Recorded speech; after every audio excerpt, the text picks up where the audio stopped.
Hello student, आज हम लोग शुरू करने जा रहे हैं pair of linear equation in two variables यानी कि चैप्टर 3 क्लास 10th का लेक्चर 2 जो कि एक्सरसाइज 3.2 का डिस्कशन हम लोग करेंगे।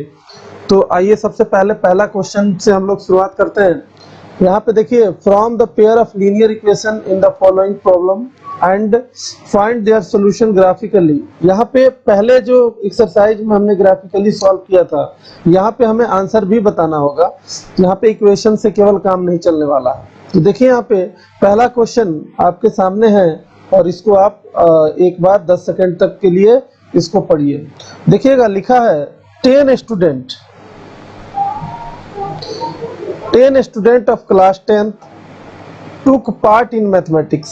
ठीक है, 10 student of class 10th took parts in mathematics quiz। 10 student ने पार्टिसिपेट किया। The number of girls is 4 more than the number of boys. Find the number of boys and girls took in pair of the quiz। इस quiz में कितने बच्चे जो ना participate कर रहे हैं, ये हमको यहाँ पे सॉल्व करना है। देखिए, जनरली हम सबसे पहले क्या करेंगे कि यहाँ बॉयज का नंबर नहीं पता और गर्ल्स का नंबर नहीं पता, लेकिन हमें पता है कि टोटल स्टूडेंट कितने हैं, 10 है। तो टू वेरिएबल्स में हम क्या करते हैं, लेट नंबर ऑफ बॉयज को हम लोग एक्स लेट कर ले रहे हैं और नंबर ऑफ गर्ल्स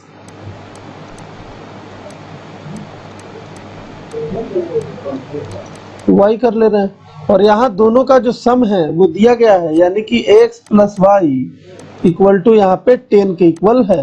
पहला तो हो गया, ये पहले से पता चल रहा है। तो दूसरा सिचुएशन अगर हम पढ़ते हैं तो वहां से हमें क्या मिलता है, दूसरे सिचुएशन से ये मिल रहा है कि जो भी स्टूडेंट है, जो गर्ल्स है, वो 4 मोर है। किससे? तो बॉयज से। तो हम कहेंगे यहाँ पे y इक्वल टू, देखिएगा y इक्वल टू क्या कर सकते हैं, x प्लस 4 जोड़ दें बॉयज में, तो ये दूसरा इक्वेशन भी हमारा रेडी हो गया। अब हमें इसे सॉल्व करना है और सॉल्व करके इनको ग्राफिकली आंसर जो है हमें निकालना है। सॉल्व करने का जो रूल है हमने आपको ऑलरेडी बता रखा है कि हम सबसे पहले यहाँ पे बॉक्स बना लेंगे। जैसे कि जिस कलर का लाइन है उसी कलर का बॉक्स बना लेते हैं हम, यहाँ कंफ्यूजन आपको ना हो। यहाँ देखिए, हम कुछ ऐसे वैल्यू पुट करना चाहते हैं x और y जिससे हमें आंसर मैच करता हुआ दिख जाए। कोई ऐसा कॉमन वैल्यू ऐसा पुट कीजिए जिससे हमें आंसर मिल जाए। नहीं भी मिलेगा तो ग्राफ पे जाके जब लाइन कटता है तो वहां पे आंसर जो है आपको शो हो जाता है। तो अभी फिलहाल हम क्या करते हैं, यहाँ पे इसको जल्दी से स्केच करते हैं। अगर हम कहें कि x का वैल्यू 0 तो y 10 और y का वैल्यू 0 तो x 10, ऐसा कर सकते हैं। दूसरे लाइन के लिए हमने ग्राफ बनाया, इस तरीके से बॉक्स बना रहे हैं और यहाँ पर भी x और y का वैल्यू इसी तरीके से करके निकाल ले रहे हैं। x और y, हम कहेंगे x का वैल्यू 0, y 4 और y का वैल्यू 0, x माइनस 4। तो ये हो गया हमारा इक्वेशन और इसका हमें क्या करना है, नंबर लाइन पे दिखा देना है। तो नंबर लाइन पे कैसे दिखाएं, आइए यहाँ पे एक्सिस है हमारे पास।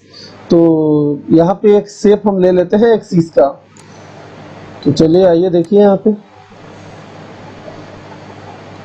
ठीक है। यहाँ पे रेड लाइन से तो हमने शो कर दिया। तो जिस कलर का जो है, इस वाले कलर से हम इस पे यहाँ पे ग्राफ स्केच करते हैं।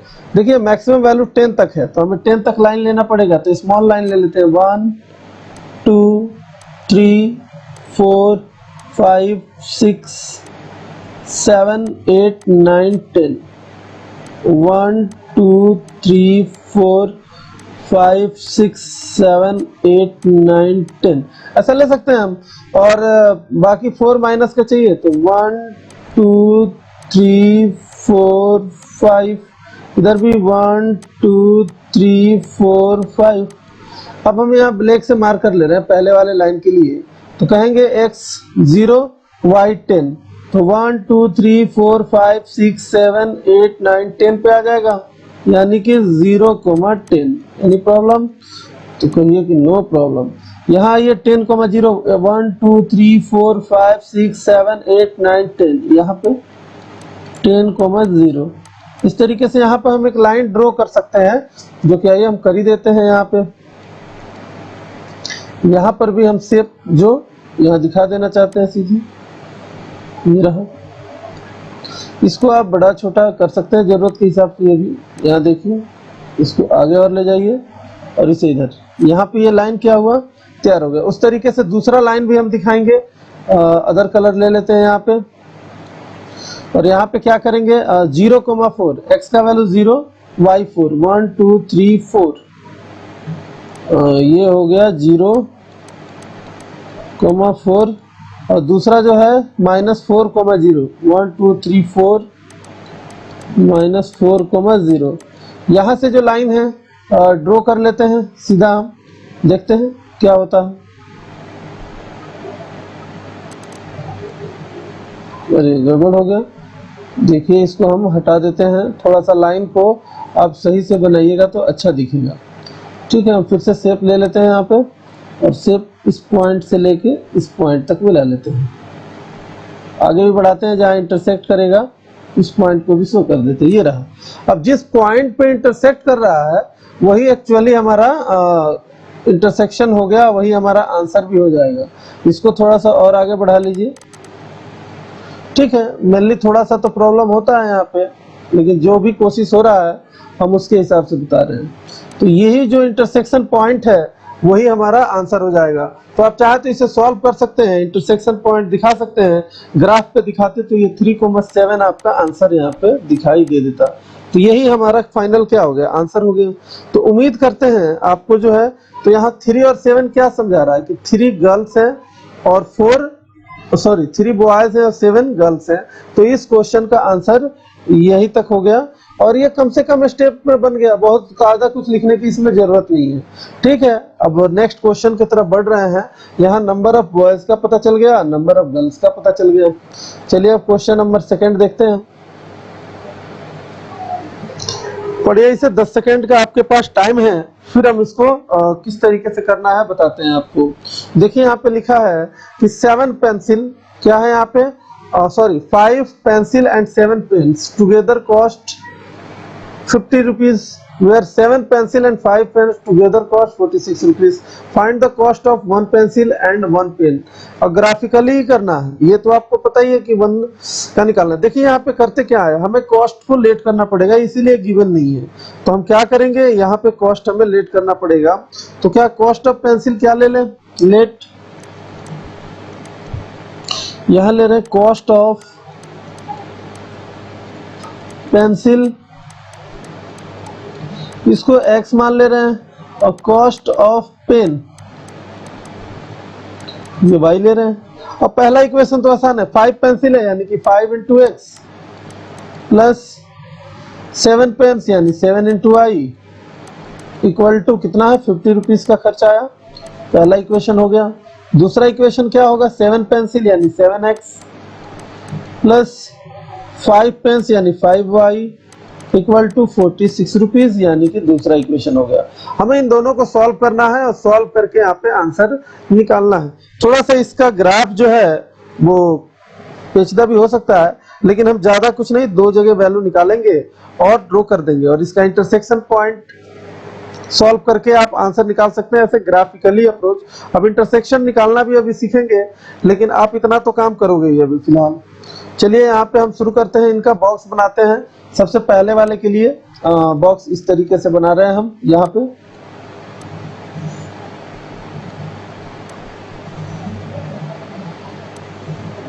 मैक्सिमम 2 वैल्यू, बाकी तो सॉल्व करके निकाल लेंगे, इसीलिए हमारे पास ग्राफ पेपर अभी यहाँ नहीं है, तो इस केस में हमें ऐसे नहीं पता चलेगा। तो वैल्यू ले लेते हैं।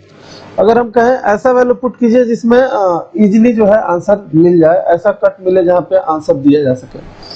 देखिए यहाँ y 0 रख दीजिए, x का वैल्यू आपको कितना आ जाएगा, 10 आ जाएगा। अब x 0 रखिएगा, तो x 0 ना रख के इसको ऐसा कुछ रखिए जिससे 3 रख लीजिए, x 3 रख लीजिएगा, 15 आ जाएगा, माइनस कर लेंगे, 7 से 5 बार में कट जाएगा। तो x 3 ले लिया हमने, तो देखिए x 3 लेने से यहाँ 15 माइनस 35 7 से डिवाइड कर देंगे तो कितना हो जाएगा, 5 बार में। ऐसा कोई डाटा लीजिए जो आसान हो, और कुछ तो हम कर ही नहीं सकते यहाँ पे, मैक्सिमम जो भी है। आइए अब देखते हैं नेक्स्ट पॉइंट में। यहाँ पे हम दूसरा डायग्राम बनाना चाहते हैं। यहाँ पे ये देखिए, यहाँ पे और x और y,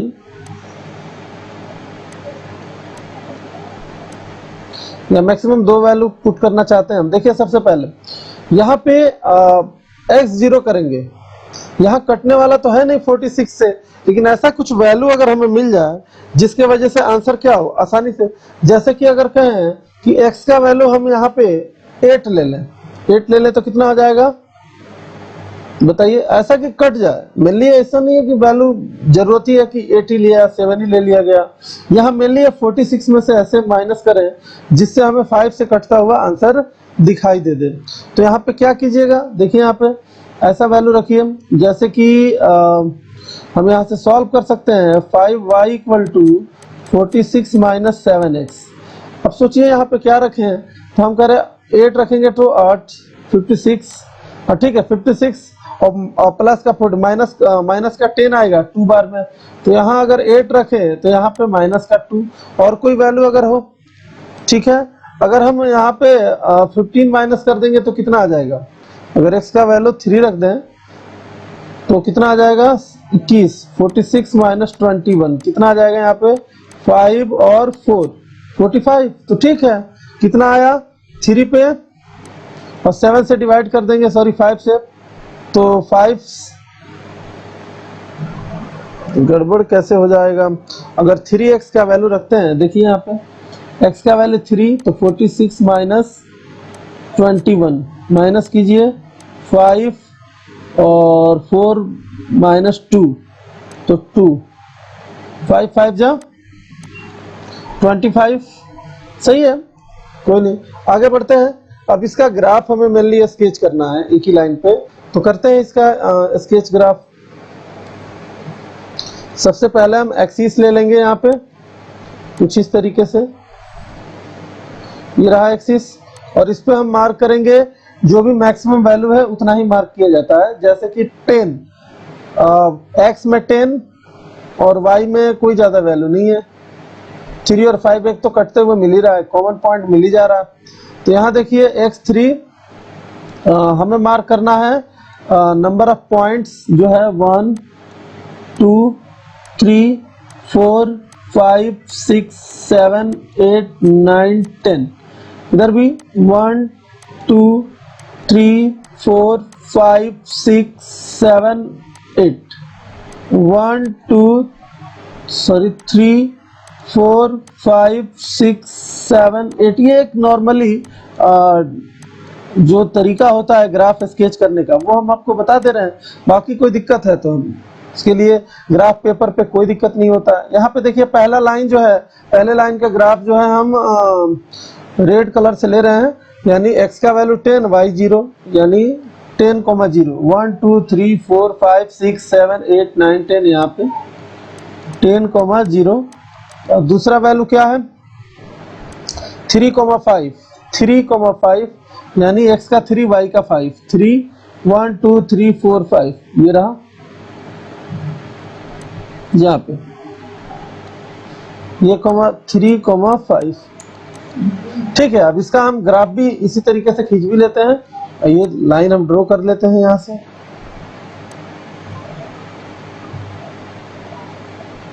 ये रहा सीधा लाइन।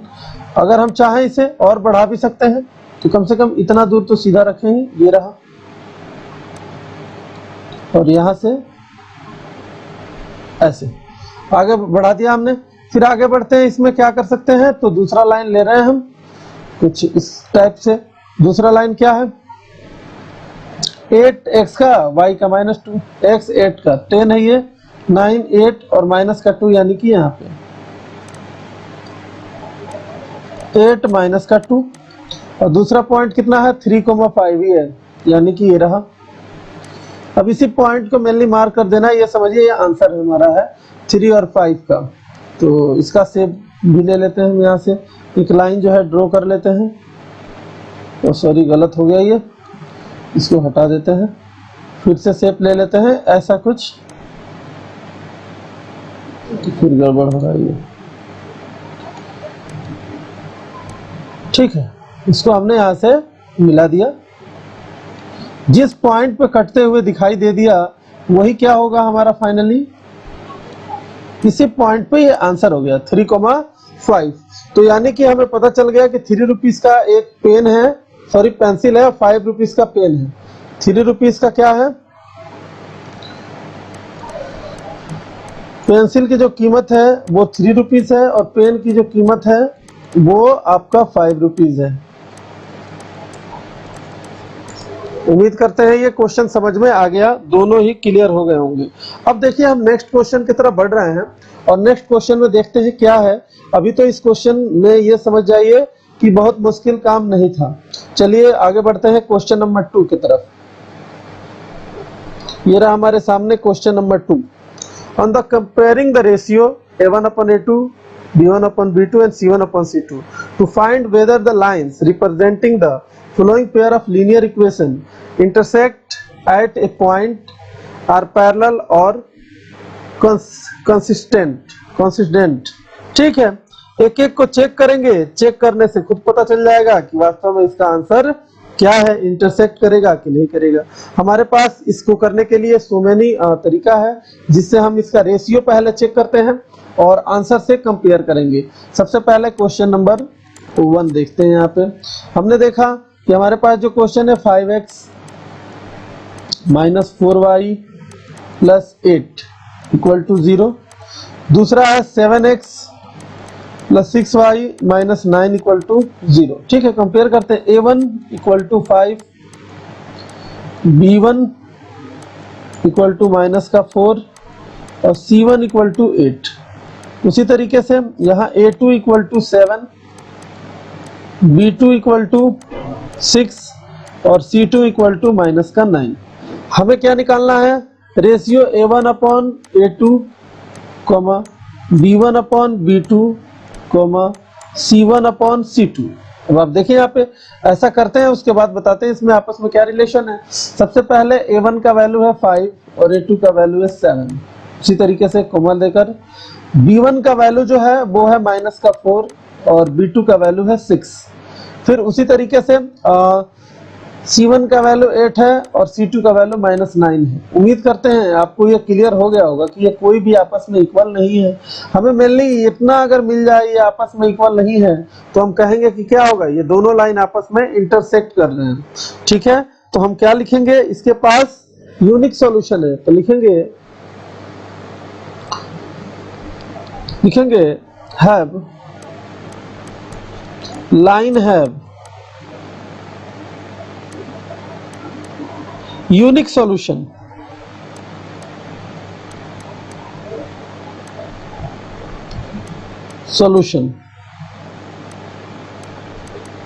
यूनिक सॉल्यूशन, ठीक है ना।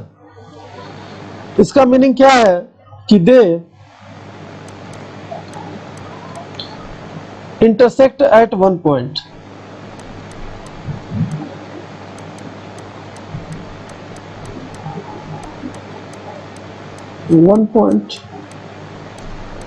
उम्मीद करते हैं ये आपको क्वेश्चन समझ में आ गया होगा। फिर हम बढ़ते हैं इसी के सेकेंड पोर्शन यानी कि दूसरे इक्वेशन के पास। तो आइए दूसरा इक्वेशन देखते हैं। ये रहा हमारा दूसरा इसका पॉइंट। यहाँ पर भी हम मार्क कर लेंगे। हमारे पास जो गिवन है A1 = दिया है 9, B1 = दिया है 3 और C1 = दिया है 12। उसी तरीके से A2 = दिया हुआ है 18, B2 = 6 और C2 = 20 का 4। आइए चेक करते हैं। A1/A2, B1/B2, C1/C2। इसका क्या मीनिंग है, यहाँ पे क्या हो जाएगा 9/18, 3/6 और 12/24। उम्मीद करते हैं 2 बार में कट गया, ये 2 बार में और ये भी 2 बार में। यहाँ 1/2 = 1/2 = 1/2।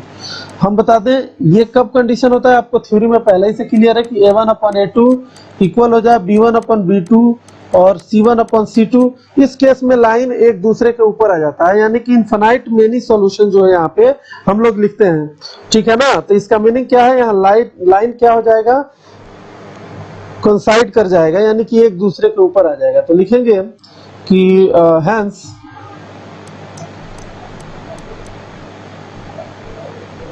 lines are coincide. उम्मीद करते हैं आपको ये समझ में आ गया होगा। अब बढ़ते हैं क्वेश्चन नंबर 3 के तरफ, इसी के तीसरे पोर्शन के तरफ, जो कि ऊपर यहाँ पे दिखाया गया है 6 वाला। ठीक है, तीसरे की तरफ बढ़ते हैं। ये रहा क्वेश्चन है, यहाँ पर भी लिख देते हैं वैल्यू जो कि हमें पता है। a1 equal to 6, b1 equal to -3 और c1 इक्वल टू 10। इसी तरीके से a2 equal to 2, b2 equal to -1 और c2 इक्वल टू 9। तो यहाँ से हो जाएगा, हम चेक करेंगे a1 upon a2, b1 upon b2 और c1 अपॉन c2। फिर देखते हैं क्या आता है। यहाँ देखिए a1 कितना है 6 अपॉन 2, -3 अपॉन -1 और 10 अपॉन 9। इसका मीनिंग क्या है, 3 2 जा यानी कि 2 3 जा, sorry 3 equal to 3 not equal to 10 upon 9। इसका क्या मीनिंग है, यानी a1 अपॉन a2 इक्वल हो जाता है b1 अपॉन b2 के और not equal to c1 upon c2। इसका मीनिंग है कि दोनों लाइन पैरेलल है और कहीं भी इंटरसेक्ट नहीं कर रहा है। यही कंडीशन बताया गया है आपको। तो यहाँ क्या लिखेंगे, यहाँ पे कोई भी सॉल्यूशन नहीं मिलेगा, यानी कि टू लाइंस पैरेलल है। तो लिखेंगे hence,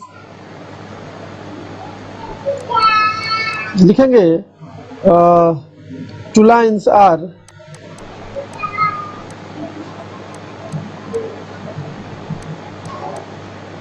parallel to each other.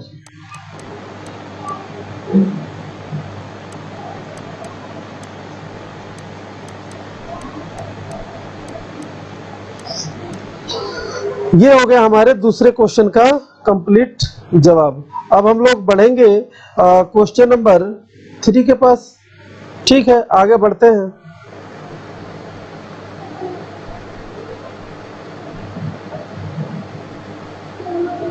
पहले 10 सेकंड आपके पास टाइम है, इस क्वेश्चन को पढ़िए, फिर हम लोग आगे बढ़ते हैं। लिखा गया है, on the comparing the ratio a1 upon a2, b1 upon b2 and c1 upon c2, find out whether the following pair of linear equation are consistent and inconsistent। ठीक है, सबसे पहले हम पहला क्वेश्चन, यहाँ पे 5 क्वेश्चन है, सबको एक एक करके चेक करेंगे। ठीक है, तो चलिए पहला क्वेश्चन हम इस तरीके से यहाँ पे दिखा रहे हैं और इस क्वेश्चन को यहाँ सॉल्व करते हैं। मेनली हमारा जो थ्योरी है वो डिपेंड है a1 अपन a2 के रेशियो से ही पता चलेगा। तो हम यहाँ लिखते हैं, जो हमारा a1 का जो वैल्यू है वो कितना है, a1 equal to 3, a2 sorry b1 equal to 2 और c1 इक्वल टू -5 ले सकते हैं अगर इसको इधर लेके जाएंगे तो। चलिए कोई नहीं, यहाँ a2 equal to 2, b2 equal to -3 और c2 इक्वल टू -7। तो ये रहा हमारे पास a1 a2 निकल के सामने आ गया। अब हमें रेशियो निकाल के चेक करके बताना है कि क्या हो रहा है वास्तव में। तो हम कहेंगे कि a1 upon a2, b1 upon b2, c1 upon c2। पहले चेक करेंगे तो 3/2 यहाँ पे आएगा और यहाँ पे आएगा 2/3, वो भी माइनस का, और यहाँ पे आएगा -5/-7।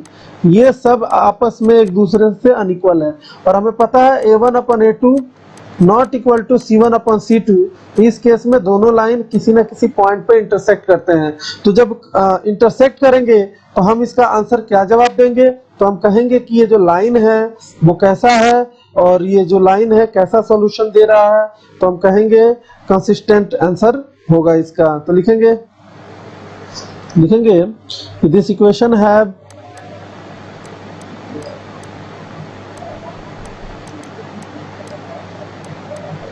Unique solution.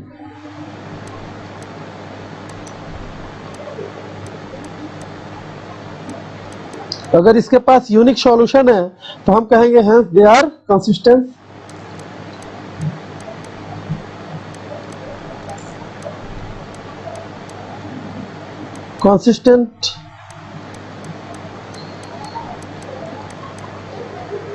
क्लियर है।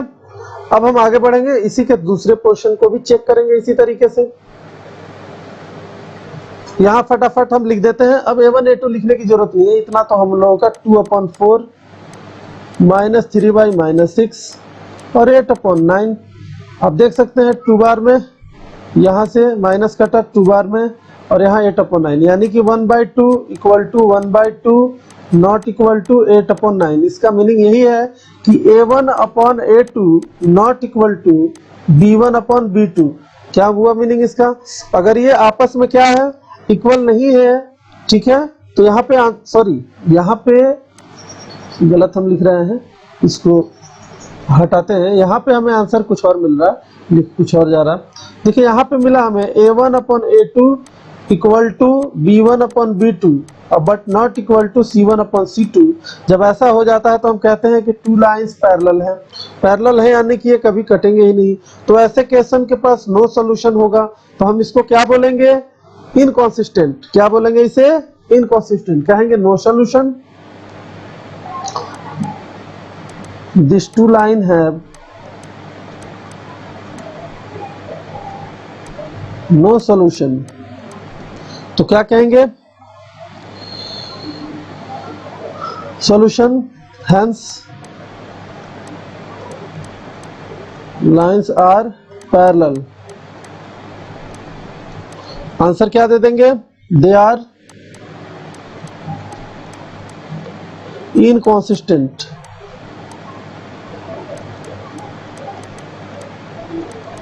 उम्मीद करते हैं आपको आंसर समझ में आ गया होगा। नेक्स्ट क्वेश्चन की तरफ बढ़ते हैं। अब थोड़ा जल्दी कर लेंगे, ये बड़ी मुश्किल का काम नहीं है। यहाँ पे देखिए, यहाँ पे कुछ ऐसा दिया गया है, डिवाइड में है। हम क्या करते हैं, इसको नॉर्मली इक्वेशन में कन्वर्ट कर लेते हैं। कैसे होगा? 3 2 जा 6, यानी कि एलसीएम ले लीजिए। यहाँ आ जाएगा 6, 2 3 जा 3 से 3 9x, और 3 2 जा 10y इक्वल टू 7, यानी कि 9x plus 10y equal to 7 6 जा 42। ये हो गया इक्वेशन। और एक आया हमारे पास 9x minus 10y equal to 14। अब इसका डिवाइड कर लेते हैं, कितना आता है। तो यहाँ पे आ जाएगा 9/9 और 10/-10, 42/14। ये आपस में 1 आ गया, ये भी कट गया, ये आ गया 1, -1 3। साफ दिखाई दे रहा है ये आपस में इक्वल नहीं है। तो इसके पास भी क्या है? यूनिक सॉल्यूशन हो गया। और जब यूनिक सॉल्यूशन है तो बोलेंगे कंसिस्टेंट। केवल यही तो बताना है। रिक्वायर्ड आंसर थोड़ा जल्दी चेक कर लेंगे, ये इतना मुश्किल नहीं है। आइए क्वेश्चन नंबर 4 करते हैं। यहाँ पर भी कुछ, यहाँ पे माइनस है शायद, तो माइनस है तो क्या करें यहाँ पे? तो देखिए सीधे लिखते हैं 5/-10 -3/6 और 11/-22। जैसा वैसा लिख दिया हमने। तीनों में माइनस दिखाई दे रहा है। 2 बार में -½ यहाँ भी -½ यहाँ भी -½ बात समझ में आ गया? ये सब आपस में इक्वल है। तो A1/A2 equal to B1/B2 equal to C1/C2। जब ऐसा होता है तो हम बोलते हैं इसके पास इनफाइनाइट मेनी सॉल्यूशन है। और जब इनफाइनाइट मेनी सॉल्यूशन होता है तो क्या जवाब देते हैं? बताइए इसका क्या जवाब होगा? तो हम बोलेंगे कंसिस्टेंट है, इसको बोलेंगे infinite many solution. Therefore the lines have, लिखेंगे the lines have infinite many solution। infinite many solution।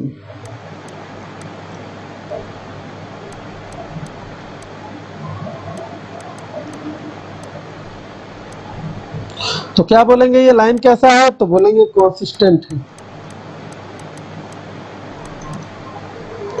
ठीक है। अब क्वेश्चन नंबर 5 और लास्ट इस वाले का। ठीक है, चेक करते हैं। अब तो डायरेक्ट ही चेक कर लेंगे, कोई मुश्किल का तो काम है नहीं। आइए देखते हैं। यहाँ भी क्वेश्चन नंबर 5, इसको भी सॉल्व कर लेते हैं। 3 से प्रोडक्ट कर देंगे तो 4x प्लस 3 2 जा 6y 24। और दूसरा लाइन है, लिखेंगे 4/2 6/3 और 24/12। 2 2 जा 3 2 जा 12 2 जा यानी 2 equal to 2 equal to 2।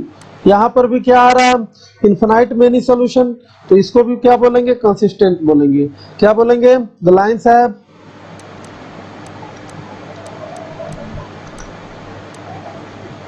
Infinite many solution.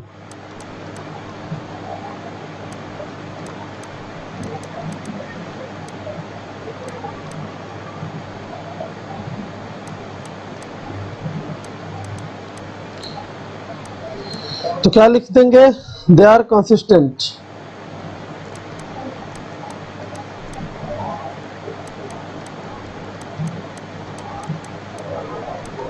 उम्मीद करते हैं ये क्वेश्चन नंबर जो 3 था आपको बिल्कुल समझ में आ गया होगा, इसमें कुछ भी सोचने की बात नहीं है। चलिए हम क्वेश्चन नंबर आगे बढ़ते हैं नेक्स्ट क्वेश्चन की तरफ, और फिर देखते हैं इसमें क्या करना है। मेरा क्वेश्चन नंबर 3 हो गया, क्वेश्चन नंबर 4 की तरफ बढ़ते हैं। पढ़िए इसे 10 सेकंड तक टाइम है आपके पास। बोला गया है which of the following pair of linear equation are consistent inconsistent, if consistent obtain the solution graphically. अगर कंसिस्टेंट है तो ग्राफिकली आंसर आपको देना है, और इनकंसिस्टेंट होगा तो आप उसको छोड़ दीजिएगा और क्या कीजिएगा। तो देखिए यहाँ पे शुरू करते हैं पहला क्वेश्चन, और चेक करते चलिए कि ये कंसिस्टेंट है या इनकंसिस्टेंट है। और ऐसे ग्राफिकली अगर आपको जवाब देना पड़े तो क्या कीजिएगा, तो ग्राफ ही स्केच कर लेते हैं सबका। ग्राफ स्केच करके या तो आप चेक भी कर सकते हैं which of the following pair of linear equation are consistent inconsistent, if consistent obtain the solution graphically. ये चेक कर ले तो हमारे पास ज्यादा उपाय रहेगा कि अगर एक दूसरे के ऊपर ही आता है ये लाइन तो आसानी से हम ग्राफ भी स्केच कर सकते हैं। ठीक है, तो चलिए शुरू करते हैं इसे। पहला क्वेश्चन है, इसको चेक करना है, तो हम कहेंगे 1/2 1/2 और 5/10। वास्तव में क्या आया, a1/a2 equal to b1/b2 equal to c1/c2। इसका मीनिंग ही क्या है, हमें ये पता चलता है कि ये जो लाइन है, दोनों लाइन के पास इनफिनाइट मेनी सॉल्यूशन है, यानी कि एक लाइन के ऊपर दूसरा लाइन भी आ गया है। तो इसका ग्राफ भी आप कंसिस्टेंट है, इसका ग्राफ आप स्केच कर सकते हो। वो आंसर एक ही लाइन पे आएगा, आप एक लाइन को खींच लो, दूसरा लाइन भी उसी पे आ जाएगा। तो हम एक ही यहाँ पे शो कर देते हैं, x और y। इसमें देखिए किसी में भी x 0 डालिए, y आपका 5 मिलेगा, y 0 डालिए, x आपको 5 मिलेगा। इस तरीके से पहले एक्सिस बना लेते हैं, ये रहा, और एक्सिस पे हम पहला पॉइंट 0,5 पे मार्क कर 5,0 पे मार्क कर लेते हैं, और दूसरा 0,5 पे मार्क कर लेते हैं। इन दोनों लाइन को क्या करते हैं, मिला दे रहे हैं।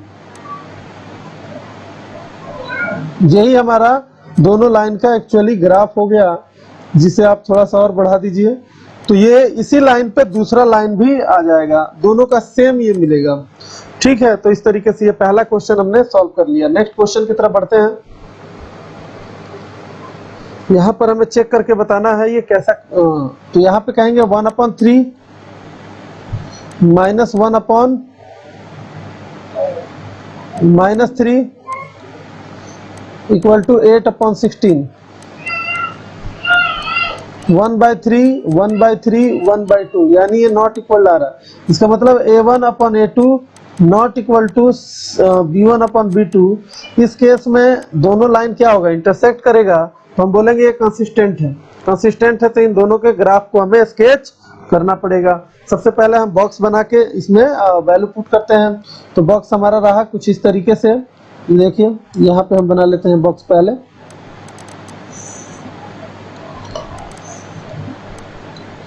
x और y, यहाँ पे x का वैल्यू क्या है, x का वैल्यू 0 ले लीजिए, y जो है -8 हो जाएगा, और y का वैल्यू 0 ले लीजिए, x 8 हो जाएगा। ठीक है, दूसरा लाइन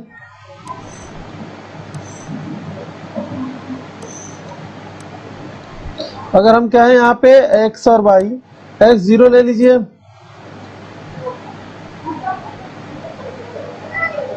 कोई उपाय नहीं है इसको 0 रखने के अलावा, आसान है, 0 रखिए, x 0, y का वैल्यू -16/3 16/3 आ रहा है, माइनस का 16/3 और y 0 डालिए, x कितना आ जाएगा 16/3। ठीक है, ये दोनों ग्राफ का हमने पॉइंट तो बना दिया। अब एक्सिस बना लेते हैं और इसका आंसर पुट कर देते हैं। देखिए यहां से ये रहा हमारा एक्सिस और यहाँ पे हम क्या करेंगे, कुछ इस तरीके से पुट कर देंगे हम वैल्यू। कैसे होगा, तो पहला लाइन है 0,8 मार्क कर देते हैं, x का वैल्यू 0, y का वैल्यू माइनस का 8 इधर होगा कहीं, 0 माइनस का 8, x का 8 इधर कहीं होगा, y का 0। ये लाइन हो गया, इसको हम ड्रॉ कर देते हैं पहले।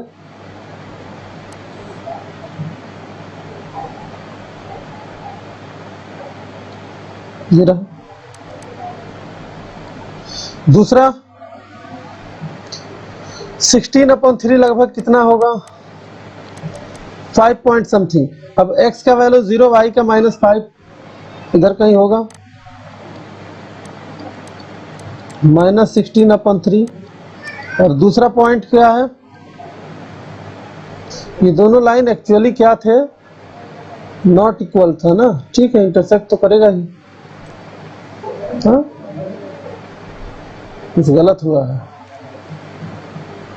ये वैल्यू इक्वल नहीं आ रहा है, ये तो इक्वल आ रहा है आपस में 1/3 1 ये नॉट इक्वल है, यानी ये दोनों पैरेलल है। ठीक है पैरेलल ही आ रहा है, साफ पता चल जाता है इससे।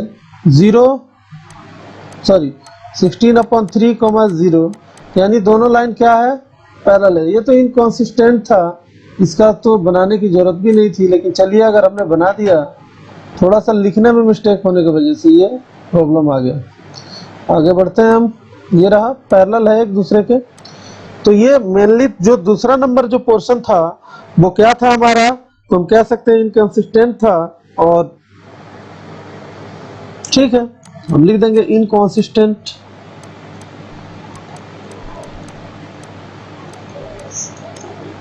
ठीक है, अब इसका तीसरा चेक करेंगे। इसमें टोटल क्वेश्चन कितने हैं, टोटल क्वेश्चन है 4। चलिए 2 हो गए, तीसरे की तरफ बढ़ते हैं। ये रहा थर्ड क्वेश्चन, डायरेक्ट फिर इसका चेक करते हैं। चेक करेंगे तो क्या होगा, यहाँ पे देखिए सॉल्यूशन में 2/4 1/-2 और -6/-4 ये यहाँ पे कटता हुआ दिखाई दे रहा। तो 2 यानी कि यहाँ तो इक्वल नहीं है, किसी भी कहेंगे a1/a2 not equal to b1/b2। इस पे थोड़ा सा ध्यान देने की बात है, बार बार गलत हो जा रहा। तो ऐसा हुआ तो ये क्या होगा, दोनों लाइन इंटरसेक्ट करेगा। पहले क्वेश्चन में ऐसा नहीं था, यहाँ पे इंटरसेक्ट नहीं करने वाला था, तो इसको क्या करेंगे, पैरेलल ही लिख देंगे। ठीक है, चलिए आगे बढ़ते हैं क्वेश्चन नंबर 3 के तरफ, और वहां पे बताते हैं कि यहाँ पे इंटरसेक्ट तो हुआ है। अब हम क्या करेंगे, वैल्यू यहाँ पे निकाल लेंगे। तो वैल्यू कुछ इस तरीके से देखिए, इनका बॉक्स बना के हम क्या करते हैं, यहाँ पे आंसर दिखा देते हैं। ठीक है, ये पहला वाला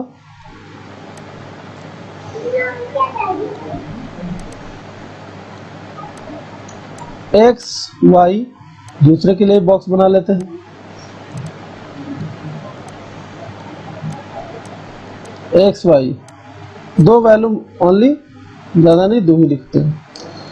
सबसे पहले हम कहेंगे कि अगर यहाँ पे y 0 रख दें तो 6 इधर जाएगा और 2 से डिवाइड हो जाएगा 3, तो y 0 x 3 x 0 y 6। ठीक है, अब यहाँ दूसरे ग्राफ में देखिए, अगर हम कहें कि x 0 है, सॉरी y 0, तो इसमें क्या होगा, y 0 जब कीजिएगा तो ये 4 उधर जाएगा, 4 से डिवाइड कर देंगे तो यहाँ जाएगा 1। लेकिन अगर y 0 कर दें तो x 1 और x 0 कर दें तो यहाँ हो जाएगा -2, y हो जाएगा -2। अगर x 0 कर दें तो y -2। उम्मीद करते हैं आपको समझ में आ गया होगा। अब एक्सिस दिखाकर हमें ग्राफ स्केच कर देना है। तो ये रहा हमारा एक्सिस, कुछ इस तरीके से यहाँ पे दिखा देते हैं हम। बहुत ज़्यादा बड़ा वैल्यू नहीं है, इसी को देखते हुए हम काम कर रहे हैं। x का वैल्यू 3, नॉर्मल लगभग हम लिख देते हैं यहाँ पे 1 2 3 1 2 3 3,0 और 0,6 1 2 3 4 5 6 0,6 ये रहा पॉइंट। यहाँ हमें ग्राफ यहाँ पे स्केच करेंगे, ये रहा सीधा स्ट्रेट लाइन हम जो है यहाँ से यहाँ लाते हैं, ये रहा ग्राफ हमारा, इसको और आगे बढ़ा देते हैं। दूसरा ग्राफ है हमारा x का वैल्यू 1 y 0 यानी कि यहीं पे रह जाएगा 1,0 और दूसरा क्या है 0, -2 x 0 तो y -2 ये रहा। अब इन दोनों को मिला देना है, जिस पॉइंट पे कटेगा वही हमारा इंटरसेक्शन पॉइंट होगा। ग्राफ देखकर भी हम बता सकते हैं कि यहाँ पे ये दोनों इंटरसेक्ट कर रहा है। ठीक है, तो हम बोलेंगे कि ये कंसिस्टेंट है और इसमें कुछ सोचने की बात नहीं है। तो इसका आंसर क्या हो जाएगा, जो भी इंटरसेक्शन पॉइंट हम बता देते हैं, इसका इंटरसेक्शन पॉइंट जो है सॉल्व किया हुआ है, आप भी सॉल्व कर लेना, अभी फिलहाल इसको सॉल्व से मतलब नहीं है। तो हम क्या बोलेंगे, कंसिस्टेंट। नेक्स्ट क्वेश्चन की तरफ बढ़ते हैं, इसी का फोर्थ पोर्शन। बताइए इसका कैसे कीजिएगा, सीधे डायरेक्ट लिखते हैं 2 बाई, यहां से सॉल्यूशन में अगर हम कहें 2/4 -2/-4 -2/-5 2 2 जा कट भी गया, 2 2 जा 1/2 equal to 1/2 not equal to 2/5। साफ दिखाई दे रहा है। A1/A2 not equal to B1/B2 not equal to C1/C2। इसका मीनिंग है कि टू लाइंस क्या है, पैरेलल है। क्या है, पैरेलल है। तो पैरेलल में क्या होता है, जब कटेगा नहीं तो इनकॉन्सिस्टेंट हमारा आंसर यहाँ पे हो जाएगा। फिर यहाँ पर भी हम क्या बोल सकते हैं कि इन दोनों लाइन का आंसर जो है वो इनकॉन्सिस्टेंट है। तो हम लिख देते हैं आंसर इसका पहले ही कि ये इनकॉन्सिस्टेंट है। बट इनका ग्राफ तो हमें दिखाना ही पड़ेगा। ग्राफ दिखाने के लिए वही है कि जब दोनों पैरेलल है तो कोई बात नहीं। शो करते हैं पहला हमारा x और y का, यहाँ पे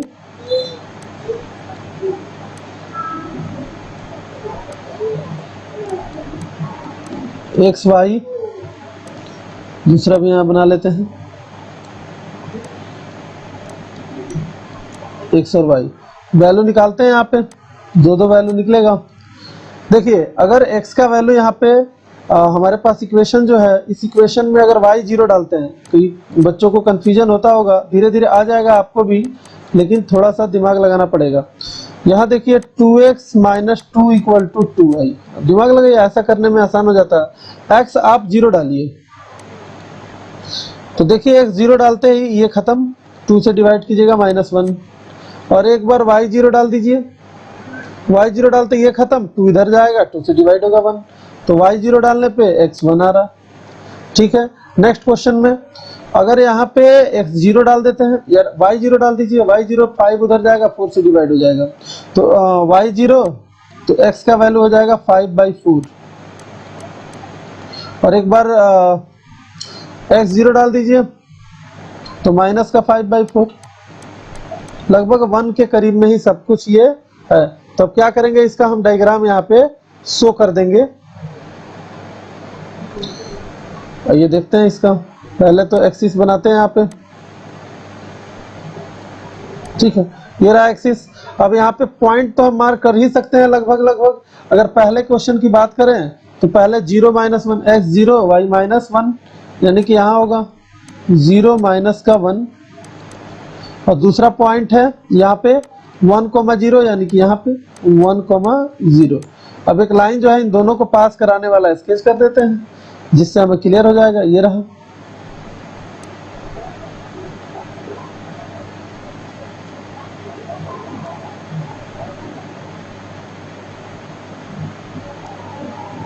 ठीक है। ठीक है, दूसरा लाइन है हमारे पास 5/4, लगभग 1 से ज्यादा, तो x का वैल्यू 5/4 0, y 0, तो हम यहाँ पे 0.5/4 यानी 1 से ज़्यादा यहाँ मान लेते हैं, और यहाँ पर भी निगेटिव में भी ये ज़्यादा इतना होगा, ये लाइन भी हम ऐसे ही ड्रॉ कर देते हैं।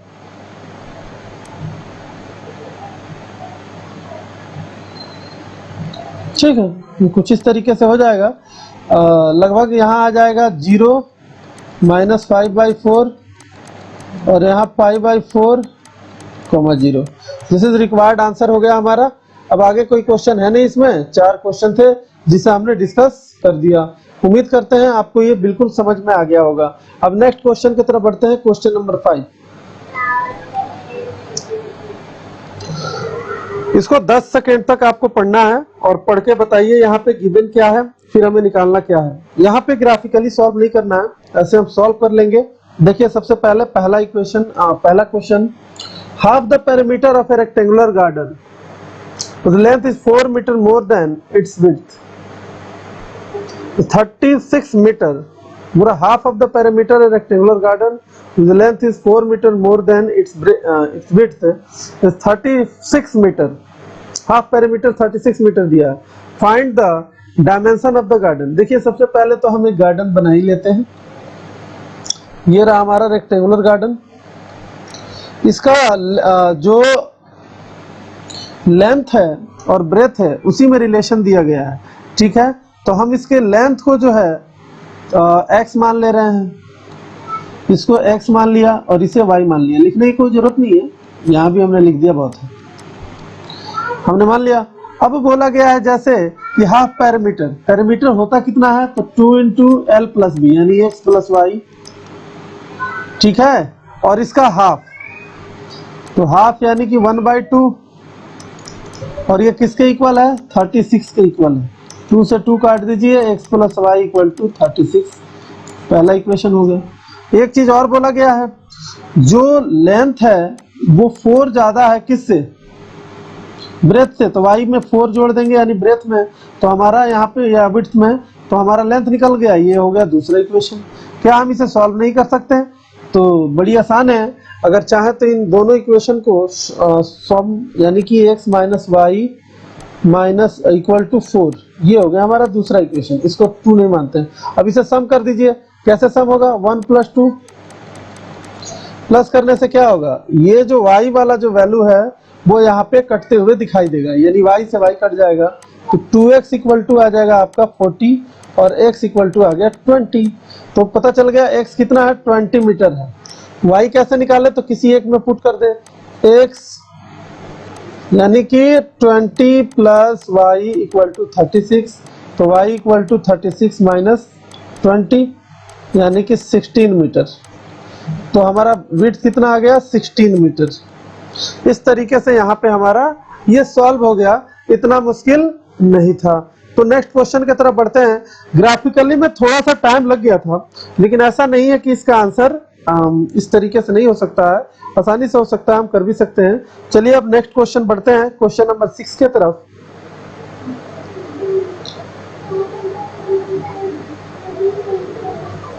यहाँ पे क्वेश्चन नंबर 6 में क्या दिया गया है, सबसे पहले ये पढ़िए। Given the linear equation 2x + 3y - 8 = 0, write the another lines equation in 2 variables such that the geometrically representation of the pair of two form is intersecting line. Intersect कर रहा है, हमारे पास ये इक्वेशन है और इसी में हमें क्या करना है, मैं इसको वेरी शॉर्ट तरीके से मैं आपको बता रहा हूँ। 2x + 3y - 8 = 0।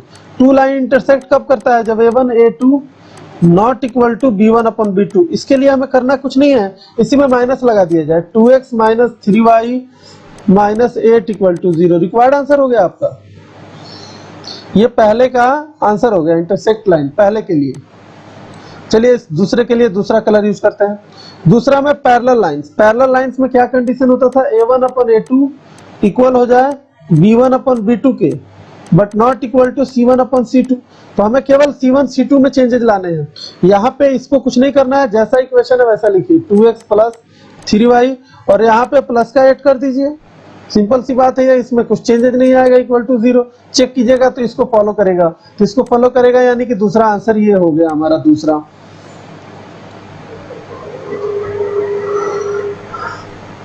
और तीसरा इक्वेशन कैसे बनेगा, कोइंसिडेंट है यानी एक दूसरे के ऊपर है, तो दूसरे के ऊपर है यानी कि तीसरा पॉइंट में करना कुछ नहीं है, केवल आपको 2 से मल्टीप्लाई कर दीजिए। इसमें 3 से 4 से कुछ से भी किया जा सकता है, इसके लिए हम अलग कलर ले लेते हैं। यानी कि यहाँ पे कितना आ जाएगा, तो 4x plus 6y minus 16 equal to 0। ये कॉन्सिस्टेंट है, एक दूसरे पे आ जाएगा। इसका रीजन क्या है, तो a1 upon a2 equal to b1 upon b2 equal to c1 upon c2। एक ही क्वेश्चन को बार बार रिपीट किया जा रहा है, तो कुछ है नहीं कि जो हमारा 3 कंडीशन है उसी को याद कराने का प्रयास किया जा रहा है। तो उम्मीद करते हैं आपको ये समझ में आ गया होगा। अब बढ़ते हैं क्वेश्चन नंबर 7 की तरफ, और ये लास्ट क्वेश्चन शायद हमारा होना चाहिए एक्सरसाइज का। चलिए आइए तो क्वेश्चन नंबर 7 देखते हैं। Draw the graph of the equation x minus y plus 1 equal to 0 and 3x plus 2y minus 12 equal to 0. Determine the coordinate of the vertices of a triangle formed by the 3 lines and the x-axis and set by the triangle region. जो भी colour आए, जो भी triangle आए उसको हमें set कर देना है, यानी कि कलर कर देना है। ठीक है, हम लोग पहले तो दोनों को ग्राफिकली सॉल्व करेंगे, इसमें ज्यादा कुछ दिमाग नहीं लगाएंगे। ग्राफिकली सॉल्व करके जो एक्स एक्सिस से कोऑर्डिनेट बन रहा है उस कोऑर्डिनेट को भी निकालना है, साथ में इसका। तो कोऑर्डिनेट निकालने का मतलब सॉल्यूशन निकालना है, सॉल्व करना है हमें। तो यहाँ पे बस इसका लाइन खींच देना है, ड्रॉ कर देना है। तो चलिए ठीक है, सबसे पहले हम इसको लिखते हैं इनके कलर से और इसके बॉक्स बनाते हैं। पहला question x minus Y plus 1 equal to 0, पहला लाइन है हमारे पास कुछ इस तरीके से है।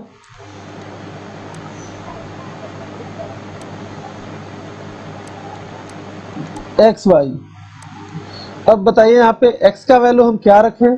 x का वैल्यू अगर आप 0 रखते हैं तो y का वैल्यू आपको आ जाएगा 1। देख सकते हैं यहाँ पे, यहाँ माइनस 1 इक्वल टू 1, माइनस 1 जाएगा, माइनस से माइनस कट जाएगा।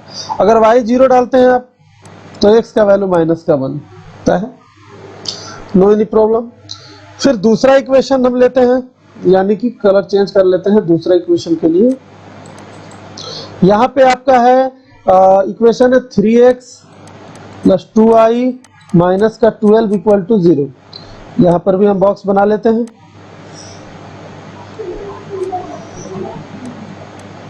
x और y, यहाँ पे क्या होगा, अगर हम कहें कि जो x का वैल्यू है, या y 0 रख लें, x 0 रख लेते हैं। x 0 रखेंगे तो ये तो पोर्शन खत्म, 12 उधर जाएगा, उससे डिवाइड करेंगे 6 आ जाएगा। अगर y 0 पुट किए तो क्या होगा, यहाँ पे y 0 पुट करने से 12 उधर जाएगा, 3 4 जा, y 0 पुट कीजिए, x का वैल्यू 4 आ जाएगा। तो ये जो हुआ हमारा x y, यहाँ पे कोऑर्डिनेट जो है बिल्कुल मिल गया है। अब इसी बेस पे हम लाइन को स्केच करेंगे और वो x एक्सिस से जो भी आएगा उसका केवल shaded region of triangle. Coordinate of the vertices भी निकालना है, तो कोऑर्डिनेट कैसे निकलेगा तो अभी पता चल जाएगा। अब बस थोड़ा सा इसको हम ड्रॉ करते हैं, आइए देखते हैं। सबसे पहले तो हम एक्सिस बनाते हैं। यहाँ पे ये रहा एक्सिस, और जो वैल्यू है उसे पुट करते हैं, जो जिस कलर का है, पहले रेड कलर का। 0,1, x का वैल्यू 0, y का 1, तो ये कहाँ आएगा, यहाँ लगभग ले लेते हैं थोड़ा सा डिस्टेंस, 0,1 पहला पॉइंट हो गया। ये दूसरा पॉइंट है -1,0, x का वैल्यू -1, y का वैल्यू 0, यहाँ आएगा -1,0। अब एक लाइन ड्रॉ करना है हमें, वो कर देते हैं।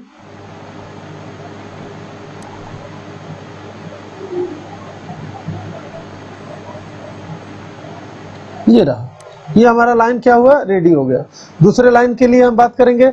अब यहाँ पे क्या ड्रॉ करेंगे, x का वैल्यू 0, y का 6, यानी कि x0 y का 6, 1 2 3 4 5 6 इधर ले लेते हैं, 0,6, और x का 4,0, 1 2 3 4 यहाँ, और इस लाइन को हम ड्रॉ कर देते हैं कुछ इस तरीके से, यहाँ से हम मिला दिए।